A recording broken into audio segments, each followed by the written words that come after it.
Teori demokrasi dalam Islam itu ibarat piramida terbalik. Rakyat yang di atas yang menentukan, pemimpin yang di bawah.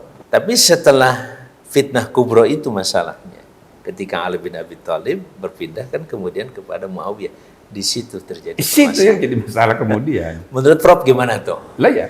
Ya, artinya sebelum sampai ke sana kita tuntaskan dulu ini empat orang ini. 4 periode dulu. 4 khalifah ini. Tidak satu pun pakai garis keturunan. Ya kan? Jadi dari Abu Bakar dipilih secara demokratis, secara terbuka. Walaupun status beliau juga sebagai mertua kan sebenarnya. Iyalah, tapi dalam itu gimana kalau ada semacam kritik misalkan, toh Abu Bakar juga kan mertua Rasulullah SAW. Tapi seperti bukan keturunan. Yang kita bicarakan ini kan keturunan. Betul, keturunan ya. Keturunan. Jadi di masih ada garis darah berarti. Lebih merupakan sahabat. Dia kan? Betul, sahabat yang mendukung dakwah luar biasa, bukan hanya dari segi politik, tapi juga dari segi bisnis ekonomi. Yeah. Dia pengusaha. Nah, sesudahnya kemudian kan Abu Bakar membentuk panitia. Waktu wasiat kepada Umar. Tapi sebelum meninggal Abu Bakar itu kan sudah konsultasi dengan senior-senior. Kalau ini bagaimana, kalau ini bagaimana. Maka dia menyampaikan wasiatnya supaya Umar. Yang jelas tidak melalui garis keturunan, tidak melalui kudeta berdarah. Dan yang ini pakai musyawarah. Tidak melalui baiat dia langsung. Tidak baiat langsung. Nah, jadi dari Abu Bakar ke Umar. Yeah. Dari Umar ke Utsman dibentuk panitia. Panitia. Betul. Itu ahlul halli wal aqdi. Sama dengan kayak di Amerika, Electoral College. 5 orang. Electoral College. Ya kan? Yang memilih. Berapa orang waktu itu? Waktu itu kan 5. 3 ya. Kalau di Amerika banyak, puluhan ribu. Kalau ini 6. Kalau ini cuma 5, 6. Makanya kan terbagi 3. Ya. Cuma ditentukan oleh satu orang ya, itu. Jadi 6 ya, 3-3. Tetap 6, 3-3. Cuman pada saat terjadi ya semacam 50-50 kan 3-3. Nah, pesan dari Umar ya kalau di mana Abdurrahman? Di mana Abdurrahman apa? Disitulah.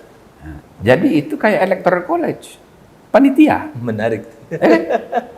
Nah, jadi sampai Sayyidina Ali itu semuanya tidak melalui garis keturunan. Persis. Baru terakhir sesudah di kudeta, dan itu kan agak kekerasan. Umar Muawiyah bin Abi Sufyan.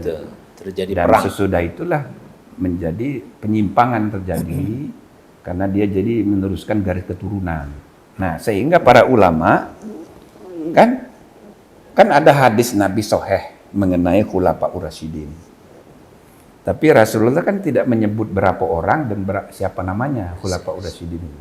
Sepeninggalku nanti taatlah kepadaku, taatlah kepada penerusku yang mendapat petunjuk, kan gitu. Betul. Istilahnya Khulafaur Rasyidin. Rasyidin. Nah, itu belum disebut berapa jumlahnya. Tapi para ulama kemudian bersepakat yang dimaksud Khulafaur Rasyidin hanya sampai Ali.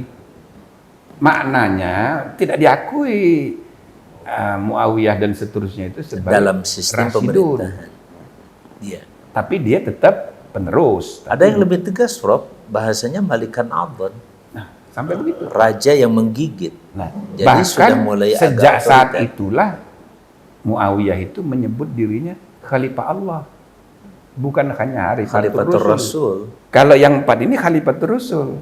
Nah, yang paling tegas itu Umar bin Khattab. Begitu dia diangkat jadi khalifah, dia tidak mau menyebut dirinya khalifah.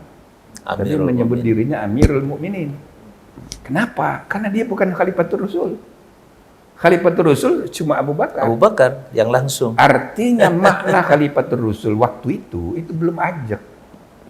Itu maknanya itu baru letterlek gitu ya. Penerus, pengganti dalam mana penerus Rasul, kepemimpinan Rasul. Jadi Abu Bakar itulah khalifah. Betul loh.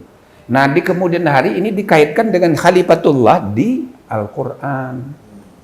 Nah, mulainya kapan? Ya mulai Muawiyah itu. Iya. Jadi teokrasi dia. Nah, semua agama punya pengalaman yang sama dengan itu.